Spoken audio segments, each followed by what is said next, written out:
Alors bonjour à tous, bienvenue pour ce texte 5 où cette fois-ci on change de séquence littéraire et on change notamment de genre littéraire. On passe à la littérature d'idées, donc ce qui correspond à tout ce qui est essai, mémoire, thèse, tous les textes un petit peu de réflexion. Voilà. Et donc avec comme première œuvre annexe, œuvre complémentaire de l'œuvre que l'on va étudier après. Là, l'œuvre qu'on va étudier aujourd'hui, c'est que pour le texte 5. Pour le premier texte de la littérature d'idées, c'est les lettres de Madame de Sévigné. Donc voilà, qui sont des lettres de réflexion. Et pour faire ce texte 5, comme d'habitude, je vais appliquer la méthode de l'oral du bac. Donc je vais commencer. Les lettres de Madame de Sévigné sont écrites entre 1626 et 1696. Elles sont publiées pour la première fois en 1726. Et en fait, ces lettres sont devenues célèbres à partir de 1171, où un événement familial se produisit, qui détermina un petit peu la suite de sa carrière littéraire. En effet, donc c'était déjà une grande femme de lettres, hein. Enfin, c'est une femme de lettres comme tant d'autres à l'époque, mais elle est devenue vraiment célèbre à partir de ce moment familial. C'est que sa fille aînée, Françoise Marguerite, épousa le comte de Grignan et partit le rejoindre dans le Midi. Donc, dans le château de Grignan. Le château de Grignan, c'est dans le département de la Drôme, du côté de Montélimar. Pas très loin de Montélimar. Et en fait, ce fut un grand déchirement pour elle parce qu'elle était très attachée à sa fille, hein, elle était très proche de sa fille. Et, euh, et quand il y a eu cette séparation, ça a été un déchirement. Enfin, ça a quand même été. Enfin, c'est normal en soi. Évidemment, elle ne pouvait pas refuser que sa fille épouse le comte de Grignan, qu'elle épouse quelqu'un. Mais forcément, c'est un déchirement. Dans le sens, c'est forcément un peu triste parce que les parents sont attachés aux enfants et après, ils grandissent. Surtout, je pense que c'est pas vraiment la tristesse, mais c'est plus le fait d'être ému. Voilà, elle est émue. Genre, elle est triste, mais positivement. Et sa carrière littéraire va se développer parce qu'à cette époque, en fait, elle va écrire justement des lettres à sa fille, enfin des lettres voilà, à sa fille, notamment adressées au comte de Grignan, mais essentiellement à sa fille, où elle raconte des événements, entre guillemets, anecdotiques. Donc ça peut être des genres de blagues, un peu des anecdotes pour l'époque, elle va écrire des récits drôles dans lesquels justement elle raconte un petit peu les anecdotes de la cour à Paris, enfin de la société à Paris, un petit peu le milieu social, le milieu mondain, les relations voilà, sociales, mondaines, comment ça se passe, et quelles sont les anecdotes qui en sortent, et plus particulièrement à la cour du roi Louis XIV au château de Versailles. Et c'est ces lettres la manière dont elle l'écrit et ce qu'elle raconte, enfin, c'est-à-dire la manière dont elle rédige, donc son art, un petit peu la rhétorique qu'elle maîtrise, euh, la manière d'introduire un petit peu des farces ou des blagues, enfin, qu'elle raconte, des anecdotes, mais aussi la morale qu'elle y sous-entend et la morale qu'elle souligne à la fin de ses lettres, globalement. C'est ça qui, c'est ce qui lui donne son style et sa célébrité. Et donc pour la petite anecdote, c'est le cas de le dire, elle a écrit environ 764 lettres. Je répète, elle a écrit environ 764 lettres, ce qui est énorme. Et une des lettres qui fait l'objet de notre étude aujourd'hui, c'est donc elle écrit à sa fille essentiellement, mais aussi à d'autres nobles ou des nobles, enfin des personnes mondaines, des nobles, tout ça, à plein de personnes, mais pas que sa fille. Elle écrit particulièrement à sa fille, mais à d'autres personnes.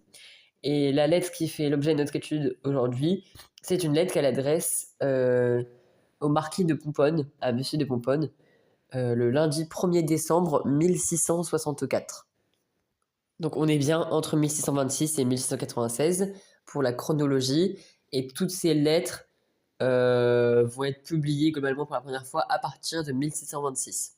Donc bien après. Hein. Et elle va être célèbre après, à partir de la publication en fait. Ça va plaire à cette époque. Et par conséquent, nous pouvons considérer pour cette époque que Madame de Sévigné est comme une chroniqueuse, c'est un peu la journaliste de son temps, de l'époque, voilà, qui retranscrit les événements sociaux mondains et plus particulièrement les événements courtisans, on peut dire ça comme ça, la vie courtisane, comme je l'ai dit, au château de Versailles, avec le roi, sous le roi Louis XIV. Et donc dans la lettre qui fait l'objet de notre étude, Madame Sévigné écrit une lettre, du coup, comme on l'a dit, à Marquis de Pomponne, Monsieur de Pomponne, dans laquelle elle raconte, hein, comme on l'avait dit, une anecdote, euh, par rapport à la cour, c'est-à-dire, donc c'est le roi, on va le voir, qui va un petit peu tester, entre guillemets, ses courtisans pour voir un petit peu leur fidélité et ce qu'ils pensent de lui, du roi. Et il va leur parler de manière un peu piégeuse, c'est ce qu'on va constater. Voilà. Alors maintenant, je vais passer à la lecture. Donc, comme d'habitude, je vais lire le texte en entier, mais évidemment, le jour du bac, vous serez arrêté par examinateur. Alors, de Madame de Sévigné à Monsieur de Montpon, lundi 1er décembre 1664. Il faut que je vous conte une petite historiette qui est très vraie et qui vous divertira. Le roi se mêle depuis peu de faire des vers. Donc, de faire des vers, c'est dans le sens d'écrire la poésie. Hein. Messieurs de Saint-Aignan et d'Anjou lui apprennent comme il faut s'y prendre. Il fit l'autre jour un petit madrigal. Donc un madrigal, c'est un court poème un petit peu, que lui-même ne trouva pas trop joli.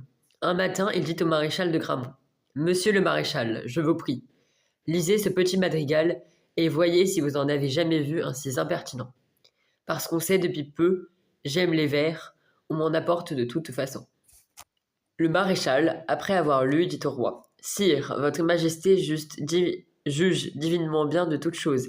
Il est vrai que voilà le plus sot et le plus ridicule madrigal que j'ai jamais lu. Le roi se mit à rire et lui dit: N'est-il pas vrai que celui qui l'a fait est bien fat?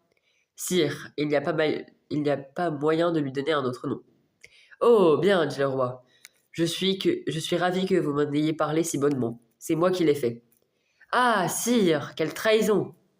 Que votre majesté me le rende. Je l'ai lu brusquement. Non, monsieur le maréchal. Les premiers sentiments sont toujours les plus naturels. Le roi a fort ri de cette folie, et tout le monde trouve que voilà la plus cruelle petite chose que l'on puisse faire à un vieux courtisan. Pour moi qui aime toujours à faire des réflexions, je voudrais que le roi en fît là-dessus, et qu'il jugeât par là combien il est loin de connaître jamais la vérité.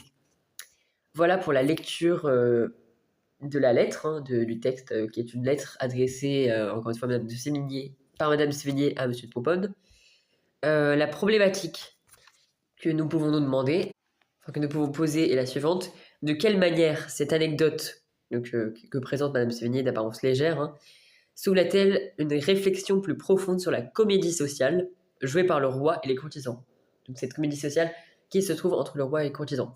Donc pour redire de manière plus spontanée, de quelle manière cette anecdote d'apparence légère soulève-t-elle une réflexion plus profonde sur la comédie sociale jouée par le roi et les courtisans? Et donc nous pouvons distinguer trois mouvements. Le premier mouvement, la mise en situation du récit des lignes 1 à 3. Deuxième mouvement, une véritable scénette. Donc, en fait, c'est une scène, mais comme c'est une courte scène, on appelle ça une scénette de comédie des lignes 4 à 14. Et enfin, le dernier mouvement, la portée moralisatrice de l'extrait. Donc là, il y a vraiment une morale des lignes 15 à fin. Voilà, je vais commencer la lecture analytique. Donc le texte commence à la ligne 1 par la locution impersonnelle il faut que. Donc qui souligne un petit peu une nécessité. Donc il faut que, je cite, je vous conte une petite historiette. Elle a la nécessité un petit peu, elle a l'envie, on pourrait dire l'envie pressante de lui raconter une blague. En fait, elle va lui raconter une petite historiette, ça va être une petite anecdote. Et bon, après, on a l'impression qu'elle a envie, faut qu'elle le dise à quelqu'un, donc elle l'adresse à Monsieur de Pomponne. C'est un peu cette idée-là qu'on peut comprendre.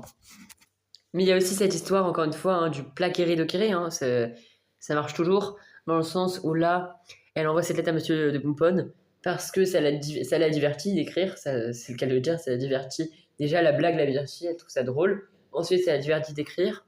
Et ensuite, ça va divertir, sûrement plaire et divertir son interlocuteur, la personne à qui elle adresse la lettre, en l'occurrence, le marquis de Pomponne. Donc voilà, et le dokiri, ça va être à la fin du texte, c'est le côté instructif, c'est-à-dire qu'à la fin, elle va souligner une morale assez importante qu'il faut s'imprégner, qu'il faut avoir à l'esprit par rapport à cette anecdote. Donc voilà. Et il y a la légèreté, parce que là on a bien dit, une légèreté, voilà, de quelle manière, je répète la problématique, cette anecdote d'apparence légère, c'est-à-dire que la manière dont elle le conte, c'est comme un conte, comme un récit, c'est très léger. Par exemple, les mots conte, histoire, historiette, c'est le champ lexical du récit. Et Et ça, voilà, ça montre un petit peu la légèreté, voilà. Et même quand dans la deuxième partie, là, on parle d'une scénette, voilà, ça montre la légèreté. C'est une petite anecdote. Et la manière dont elle va parler, ça va être très léger. Et aussi, ce qu'il faut souligner, c'est que cette légèreté que apporte Madame de Sévigné, euh, enfin, accentue le fait, on comprend bien ici que c'est un peu la chroniqueuse de l'époque. Ça insiste sur le fait que c'est la chroniqueuse de l'époque. En effet, par le verbe conter, je vous conte une petite historiette, c'est qu'elle a quelque chose à raconter, et c'est un peu justement le rôle d'un chroniqueur, d'une chroniqueuse, d'un journaliste, d'une journaliste, c'est ça, c'est de retranscrire des événements, généralement de manière objective, mais les différents journalistes et chroniqueurs vont quand même y ajouter leur sauce, vont quand même y ajouter leur quelque part, enfin leur petite part de subjectivité. Voilà. Ensuite, à la ligne 2, le verbe pronominal se mêler, le roi se mêle, indique qu'il s'intéresse à quelque chose qui auparavant ne s'intéresse pas, puisque nous avons après l'adverbe depuis peu de faire des vers, donc qui signifie que c'est une nouvelle activité, donc à l'époque il s'intéressait pas, il s'en mêlait pas, c'est qu'à le dire, et là maintenant il se mêle de faire des vers, c'est que c'est une activité nouvelle qu'il est en train d'acquérir, qu'il a acquis. Et les messieurs de Saint-Aignan et d'Anjou lui apprennent, donc le verbe apprendre, c'est-à-dire qu'ils le transmettent le savoir de la manière de s'y prendre. Ils sont en contact avec le roi pour lui apprendre comment il faut faire. Et ensuite, la conséquence de on va dire cet enseignement reçu par messieurs de Saint-Aignan et d'Anjou, il va se tester, s'entraîner, le roi, en faisant un petit madrigal. Donc, comme j'ai dit précédemment au moment de la lecture, un madrigal, c'est un court poème. C'est un court poème. Il va s'entraîner en faisant cela. Donc voilà, à la ligne 4, hein, il file l'autre jour un petit madrigal. Cependant, il n'est pas satisfait de cet entraînement, de ce test, puisqu'il emploie une litote. À la ligne 4, je cite, pas trop jolie. Donc il atténue un petit peu, il essaye de... En fait, il accentue plutôt l'idée que son madrigal, selon lui, n'est pas de bon goût, n'est pas bien fait. Il n'a pas bien réussi. Et aussi, pour un autre élément qui marque le temps du récit, voilà, c'est l'usage, par exemple, avec le verbe fi, l'usage du passé simple. Voilà, l'usage du passé simple, et parfois il y a des petits verbes à l'imparfait qu'on va retrouver bien après, qui marquent voilà, le temps du récit, ou comme on l'avait vu dans les textes précédents, il y a du passé, voilà. Quand c'est des descriptions d'actions, des descriptions un petit peu comme une liste de courses, on est dans... Comment dire? On est dans l'imparfait avec l'imparfait, et quand il y a des actions soudaines ou qui viennent interrompre ou qui créent une rupture ou qui sont importantes, là on a un autre temps du récit qui est le passé simple.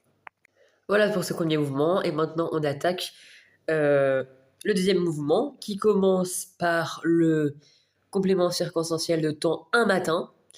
Un matin, voilà, donc qui indique un changement de temps. Donc là, on a encore un autre jour. En fait, à chaque fois, on est dans des temps différents. C'est quelque chose qui est raconté, donc c'est forcément du passé, puisque c'est l'épistolière Madame Sévigné qui raconte, mais elle raconte en plusieurs temps. C'est-à-dire qu'au début, elle dit voilà, je vais vous conter une historiette. Ça, elle parle au présent parce que elle l'adresse à l'être, il faut que je vous conte. Ensuite, elle parle de l'histoire, là, elle rentre vraiment dans le vif, où elle déclare le roi se mêle depuis peu de faire des vers. Donc d'abord, déjà, elle lui balance, entre guillemets, ça, elle lui lance cette idée-là. Le roi, depuis peu, se lance de faire des vers. Ensuite, quelques jours plus tard, entre guillemets, hein, il fait l'autre jour un petit madrigal, donc quelques jours après, il s'entraîne. Puis encore quelques jours après, donc un autre jour, un matin, il rencontra le maréchal de Gramont. Donc il dit au maréchal de Gramont, Monsieur le maréchal, je vous prie, lisez ce petit madrigal et voyez si vous en avez jamais vu un si impertinent. Et donc là, cette phrase complexe et déclarative va être un test un peu piégeux, hein, c'est ce qu'elle veut dire, de la part du roi adressé au maréchal de Gramont, justement pour le tester, parce qu'on sait très bien qu'il a été fait par le roi, hein, le madrigal, et du coup on va voir si est-ce que le maréchal va juger par lui-même et va assumer son point de vue, ou alors est-ce qu'il va dire oui pour confirmer la déclaration du roi et tomber dans le piège, ou est-ce que non, il va être poli, enfin voilà. On va voir comment il va réagir, et c'est ça qui va agrémenter le comique de situation, le côté comique de cette scène, et c'est ça le plus gros de l'anecdote. Voilà. Et tout d'abord, dans la phrase déclarative qu'on a vue, il y a 2 impératifs présents, lisez et voyez. Donc, évidemment, ils sont employés de manière polie, puisque juste avant, euh, le roi emploie un présent de politesse, entre guillemets, on pourrait dire c'est comme ça, un présent de l'indicatif, où il déclare «Je vous prie». Et donc, il donne un ordre en disant «lisez, voyez», mais il supplie quand même, c'est une prière, prière de lire, de voir et de lire. Donc, il demande de voir et de lire, mais c'est pas, il dit pas ça de manière ordonnée par son rôle de roi. Il dit ça de manière polie. Il prie, il demande. Donc c'est pas obligatoire, mais par politesse, le maréchal va quand même accepter. Et enfin, il finit sa déclaration par l'adverbe d'intensité impertinent, un signe impertinent qui accentue vraiment le piège. Le mot le plus important que va entendre le maréchal, c'est impertinent, parce que le roi lui demande de juger si cet adverbe est véridique ou pas. Si est-ce que le maréchal est d'accord avec le roi dans le sens que c'est bien impertinent ou pas. C'est pour ça que c'est le mot le plus important de cette déclaration. Et en soi, par politesse, on va tendance à répondre oui, on va essayer d'être dans l'accord du roi. Et surtout, la question, elle est un petit peu fermée dans le sens que le roi attend un oui, attend que pour lui faire plaisir, entre guillemets, le maréchal va dire oui, mais le roi s'attend à que justement il dise oui. C'est ça. Le roi, pour le roi, ce serait étonnant qu'il dise non. Donc voilà, donc c'est pour ça que c'est ça qui est comique. Et c'est pour ça qu'il faut retenir que la réponse est globalement fermée. Il n'a pas d'autre entre guillemets choix de dire, de dire oui. Il n'y a que le choix de dire oui, il n'a pas d'autre choix. Il pourrait dire non, mais il ne va pas le dire. Et en plus, le plus comique encore, hein, là, il y a vraiment un comique situation qui s'opère et qui se gratifie, qui s'intensifie, c'est la justification de son jeu, entre guillemets, hein, de son piège, par la proposition subordonnée relative... Non, pardon. Attendez. Oui, c'est ça. La proposition subordonnée, conjonctive, circonstancielle de cause, excusez-moi. Parce qu'on sait que j'aime les vers, on m'en apporte de toute façon. C'est la cause. Comme on sait qu'il aime les vers, comme maintenant on sait depuis peu, comme de leur rappeler les pistolières qu'il aime les vers, et ben on lui offre souvent des madrigaux. Donc il agrémente son jeu. Il sous-entend qu'en fait, il s'intéresse depuis peu aux vers, donc on lui apporte beaucoup, et que ce madrigal, c'est bien pas lui qui en est l'auteur. Il essaye de d'éloigner la possibilité de croire que c'est lui qui l'a fait, alors qu'on sait tous, en tant que lecteur, spectateur, que c'est lui qui l'a fait. C'est ça qui est comique, c'est pour agrémenter son stratagème. Son stratagème pour justement, entre guillemets, piéger de manière brusque, entre guillemets, son courtisan, le courtisan. Et effectivement, nous voyons à la ligne 8 que le maréchal est bien tombé dans le piège, est bel et bien tombé dans le piège par une sorte d'idescalie après avoir lu dit au roi. On pourrait sous-entendre que c'est une idescalie si on était au théâtre. Il dit, je cite, Sire, votre majesté juge divinement bien de toute façon. Déjà, il accentue son jugement. Il dit bien, Sire, votre majesté, donc vous, jugez bien, vous jugez divinement bien. Il le compare à un dieu. Hein, l'adverbe divinement, c'est une comparaison au dieu. Donc ça veut dire qu'il juge de manière aussi puissante qu'un dieu. Donc là, vraiment, il est en plein dans le piège. Et en plus, il utilise un superlatif qui accentue cette chute dans le piège, on va dire. Il dit, il est vrai que voilà, le plus sot et le plus ridicule. Deux superlatifs, hein, le plus sot et le plus ridicule. Madrigal, que j'ai jamais lu. Ça veut dire que dans tous ceux qu'il a lus, c'est les plus sots et les plus ridicules. Donc il insiste sur, par les superlatifs absolus total, sur l'inconvénient, l'impertinence justement de ce madrigal. Donc il est bien tombé dans le piège là. Donc voilà, donc on reprend un peu cette suite du piège. Où donc voilà, le marquis de Pomponne est tombé dans le piège, justement, comme on l'a dit juste à l'instant. Et en fait, le roi accentue un petit peu ce piège, enfin il continue pour vraiment confirmer que le courtisan est hypocrite. Hypocrite face à lui habituellement. Il va lui poser une question fermée, une question négative fermée. Je cite, à la ligne 9-10, n'est-il pas vrai que celui qui l'a fait est bien fait ? Dans la formulation n'est-il pas vrai, ça, encore une fois, ça induit la question sur une réponse fermée, ça induit la question sur le oui. N'est-il pas vrai ? Le roi va s'attendre, et le courtisan va s'attendre, enfin, le roi va s'attendre à que le courtisan dise oui, et le courtisan va s'attendre, excusez-moi, à que, effectivement, qu'il dise oui au roi, quoi. Qu'il dise oui, c'est vrai que celui qui l'a fait est bien fait. Et en effet, il retombe dans le deuxième piège que étant le roi. En effet, à la ligne 10, il se justifie en disant Sire, il n'y a pas moyen de lui donner un autre nom. Donc il confirme, encore une fois, il répond pas mot à mot, il dit pas oui, il est vrai que c'est bien Alpha. Il le dit d'une autre manière, mais pour confirmer encore une fois ce que lui a dit le roi, il tombe dans le piège. Hein. Sire, il n'y a pas de moyen de lui donner un autre nom. Ça veut dire qu'il n'y a pas moyen de le nommer autrement comme vous l'avez nommé. Et on pourrait le dire d'une manière plus familière, d'un langage plus scolaire, entre guillemets, qui fait un peu son faillot, entre guillemets, auprès du roi. C'est-à-dire que il ne dit pas oui, c'est vrai, il dit vraiment il n'y a pas moyen de lui donner un autre nom. Donc en fait, ce qu'il est en train de dire dans cette phrase, ce qu'il sous-entend, c'est qu'en fait, le roi a bien raison.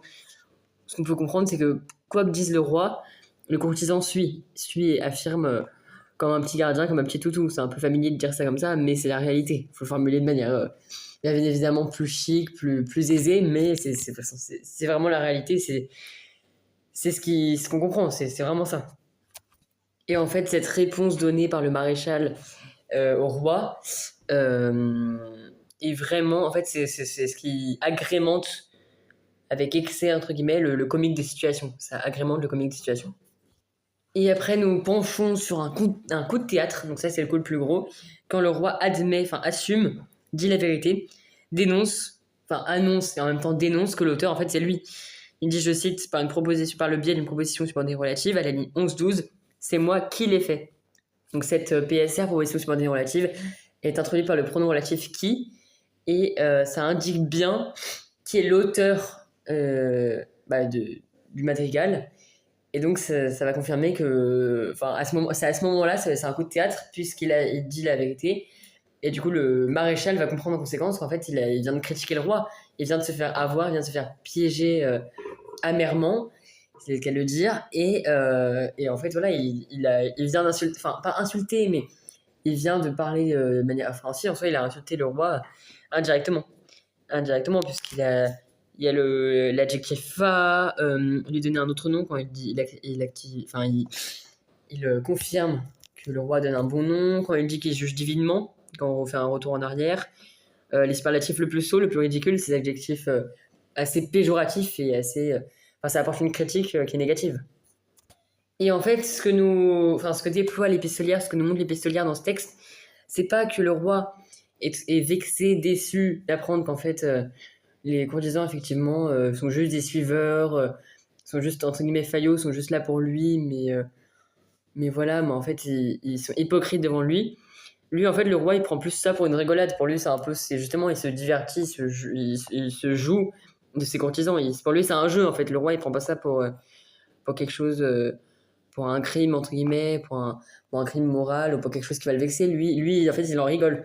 Sauf que le courtisan, lui, il est très, très désemparé. Hein. En effet, je cite, il emploie l'interjection à la ligne 12.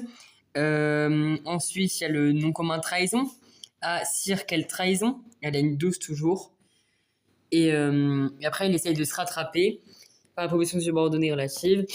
Que votre majesté me le rende. Je l'ai lu brusquement et il accentue sa correction par l'adverbe brusquement. Et en fait, c'est un peu, entre guillemets, mort pour lui. Hein. Il est piégé parce que le roi lui dit, je déclare, hein, il dit non, monsieur le maréchal. Les premiers sentiments sont toujours les plus naturels. Donc le superlatif les plus naturels insiste sur l'idée que il n'y a pas moyen de se corriger et que en fait, le roi a compris que c'est pas le seul. Hein, le pauvre il s'est prendre au piège, mais que les courtisans globalement sont hypocrites. Après, d'un autre côté, le roi, lui, il s'en fiche. Lui, au contraire, ça le fait rire déjà. Pour lui, c'est un divertissement de les avoir pris au piège. Et en plus, ça le fait rire. Mais sauf que les madrigals, les courtisans sont très désemparés. Notamment, là, dans ce texte, le maréchal de Pomponne. Et un élément qui prouve que le roi, c'était un divertissement pour le roi, c'est à la ligne 14, la phrase simple le roi a fort ri de cette folie. Donc, il a fort ri. En plus, il y a l'adjectif fort qui gratifie, qui accentue le côté comique pour le roi, cette situation drôle qui a fait rire le roi, c'était pas juste drôle pour lui, c'était vraiment très drôle. Il a beaucoup ri. C'est ça qui y a vraiment l'importance du rire, l'importance du jeu interprété par le roi, que souligne bien évidemment l'épistolière Madame Sévigné. Voilà pour la deuxième partie, et enfin nous arrivons dans la troisième partie, qui est vraiment le côté institutionnel que déploie Madame Sévigné. C'est la partie sur la morale, la portée moralisatrice de l'extrait. Tout d'abord, au niveau de la morale, c'est que déjà, en fait, il y a deux points de vue qui divergent. Le point de vue du roi qui finalement, qui aurait dû, enfin, c'est pas qu'il a une réaction anormale, mais normalement, un roi quelconque aurait dû s'énerver, mettre en prison, ou mettre à mort ou condamner cette personne. En fait, il en a ri, donc c'est surprenant, mais peut-être d'une manière plutôt positive, cette réaction du roi. Mais l'autre réaction qui diverge, qui est opposée, c'est celle du courtisan qui, lui, est très désemparé, très, on pourrait dire gêné, mais très fortement. Pas vexé, c'est pas vraiment le terme approprié, plus désemparé au plus haut point. C'est pas ça, hein. Il est presque stressé, entre guillemets, de la situation. Il s'est quand même fait avoir par le roi. Et peut-être qu'un instant de seconde, avant que le roi en rigole, il a peut-être eu peur d'être condamné sur le champ ou quelque chose comme ça. Donc il peut quand même supposer un stress qu'il a pu avoir un instant de seconde fort. Donc c'est pour ça qu'il était très désemparé. Il a même essayé de se corriger, et en fait c'était un peu trop, c'était trop sa correction, c'est un peu, il a mis l'huile sur le feu là. Évidemment parfois j'emploie des expressions, enfin pour petite parenthèse, parfois j'emploie des expressions un petit peu familières, voilà, pour que ce soit plus simple pour expliquer, hein. Évidemment il faudra le formuler de manière plus aisée le jour du bac, mais globalement toutes les expressions que j'emploie sont, je pense que adaptées, sont correctes, hein. Bon, la petite parenthèse. Et on remarque ce désembarras qui est même relevé par les autres courtisans, hein, à la ligne 14-15, et tout le monde, donc tout le monde, c'est les autres courtisans, trouve que voilà la plus cruelle petite chose. Donc il y a quand même une antithèse, mais également un superlatif. Un superlatif, la plus cruelle petite chose, mais une antithèse, la plus cruelle petite chose. Donc la plus cruelle, ça accentue le côté important de l'effet produit, hein, de la scène, de ce qui vient de se dérouler. Néanmoins, petite chose, c'est pour dire que c'est pas grand chose, enfin, c'est une petite anecdote, c'est quelque chose. Mais en fait, là, ce qu'il faut comprendre par là, dans la plus petite cruelle, la plus cruelle petite chose, c'est en fait, c'est un petit acte, mais la manière dont ça a été déroulé, ça a été réalisé très cruellement. C'est qu'à le dire, très cruellement. Et puis ensuite, il y a la proposition subordonnée relative que l'on puisse faire à un vieux courtisan. Donc c'est l'adresse à qui? Ça s'adresse à qui? Ça s'adresse au vieux courtisan. Là, il y a le vieux courtisan, l'adjectif vieux, qui peut souligner peut-être que comme il est vieux, il a peut-être moins de réflexion, il a moins d'action, de réaction et de réflexion. Il y a tout d'abord cela, donc c'est encore plus grave de le faire à un vieux courtisan puisque il a moins de réflexion, entre guillemets, il a moins tous ses sens. Et puis il a quand même un soutien de tous les autres courtisans, hein, par tout le monde, le, le pronom numéral tout suivi du nom commun monde, tout le monde. Donc voilà. Et ensuite, c'est vraiment le moment révélateur. Le moment le plus important, c'est vraiment la morale pure et dure que présente Madame Sévigné à partir de la ligne 15 jusqu'à 17. Donc c'est vraiment toute la fin du texte, introduit par les deux mots, hein, pour moi, donc le pronom possessif moi, et puis comment on appelle ça, la préposition pour. Et également l'usage de la première personne singulière, hein, le pronom personnel je. Je voudrais que le roi fît là-dessus et qu'il jugeât par là combien il est loin de connaître jamais la vérité. Donc voilà. Et en fait, dans cette morale, elle indique pas une morale, enfin, elle indique une morale au roi, mais qui peut nous servir. C'est-à-dire qu'elle s'adresse également aux spectateurs, aux lecteurs, mais par le biais du roi. Voilà. Et en fait, c'est la morale qu'elle apporte. Ce qu'il faut comprendre par là, hein, je voudrais que le roi en fît là-dessus et qu'il jugeât par là combien il est loin de connaître jamais la vérité. C'est qu'en fait, là, il vient d'apprendre que son valet est hypocrite, et déjà, il en rigole, donc il n'a pas forcément une réaction en retour, enfin, la plus logique qui soit, entre guillemets. Et puis même, ça veut dire que ça se trouve, depuis qu'il est roi, en fait, il y a plein de courtisans auparavant qui ont été hypocrites avec lui et qui le seront encore. C'est pour ça qu'elle déclare qu'elle utilise l'adverbe jamais et le suivi le nom commun vérité. Il est aussi précédé, excusez-moi, d'un infinitif connaître. Il est loin de connaître jamais la vérité. Voilà, donc c'est vraiment ce que souligne l'épistolière et ce que la morale qu'elle veut engendrer, enfin qu'elle engendre, c'est qu'il faut se méfier. Plus on prend de l'importance, il faut se méfier des gens qui... Ça, c'est plus pour nous au quotidien. Ça peut être dans l'ouverture de la conclusion, hein. Ça peut être, voilà, il faut se méfier quand on prend de l'importance, quand on devient célèbre, quand on commence à obtenir des responsabilités, un rôle important. Il y a des personnes forcément qui vont devenir un peu hypocrites pour essayer de partager le pouvoir avec nous ou d'user un petit peu des pouvoirs qu'on a pour faire du bien à cette personne, pour que ce soit bénéfique pour cette personne. Voilà, donc c'est un peu, je pense qu'il y a quand même une mise en garde que souligne Madame Sévigny. Donc voilà. Et pour la conclusion, en fait, la conclusion, c'est un peu, encore une fois, c'est un peu tout ce qu'on a vu dans le texte et l'introduction, c'est-à-dire qu'elle envoie cette lettre parce que ça la divertit et c'est surtout, elle l'envoie à Monsieur Pompon pour le divertir lui-même. Et voilà. Et oui, excusez-moi, il me semble que dans le texte, à un moment, j'ai dit Monsieur de Pompon s'est fait avoir. En fait, je me suis trompé pour la petite parenthèse. C'est le maréchal de Gramont. À chaque fois, c'est le maréchal Monsieur de Gramont. Parce que parfois, je dis Monsieur de Pompon, mais en fait, non, Monsieur de Pompon, c'est celui qui est destiné la lettre. Mais celui qui s'est fait avoir, c'est bien le maréchal de Gramont. Excusez-moi si j'avais pu faire cette erreur, il me semble. Donc voilà. Mais sinon, elle insiste vraiment. Déjà, elle a envie de. Je pense quand elle l'écrit, ça la divertit forcément. Quand on écrit, on fait généralement ça par passion, pas parce qu'on s'ennuie. Ça peut être le cas, mais généralement, c'est par passion. Et on a envie d'écrire pour quelqu'un, à quelqu'un, pour quelque chose, pour un groupe de personnes. Et là, elle veut faire passer un message, notamment sûrement divertir le marquis Monsieur de Pomponne. Donc voilà. Et également, au passage, le spectateur. Et à travers cette lettre, elle y apporte aussi une morale tant au roi directement, mais aussi à nous et peut-être au Monsieur de Pomponne, nous pouvons supposer, mais indirectement, enfin, elle apporte la morale par le biais du roi. Donc voilà. Et donc, ce texte relève donc de la comédie sociale, hein, c'est une comédie, hein, c'est assez comique, c'est assez plaisant, c'est divertissant parce que c'est drôle, surtout par le piège, la manière dont le roi a beaucoup ri après, le piège qu'il a tendu, comment il a insisté dans son piège, comment le maréchal de Gramont a insisté de manière à se défendre et de manière ensuite à se corriger. Il y a eu en fait l'insistance, c'est ça, déjà le piège qui est tourné, déjà la situation, il y a un comique situation, c'est comique, mais surtout l'insistance, le développement de chaque personnage qui est fait, et d'autant plus comique. Et en fait, comme on parle de la société courtisane, c'est pour ça qu'on parle d'une comédie sociale. Et cette comédie sociale a un terme très important qui va introduire l'œuvre de la littérature d'idées, qui va faire l'objet des 3 textes suivants de la littérature d'idées, c'est, je le dévoile, les caractères de La Bruyère, qui relève de la comédie sociale.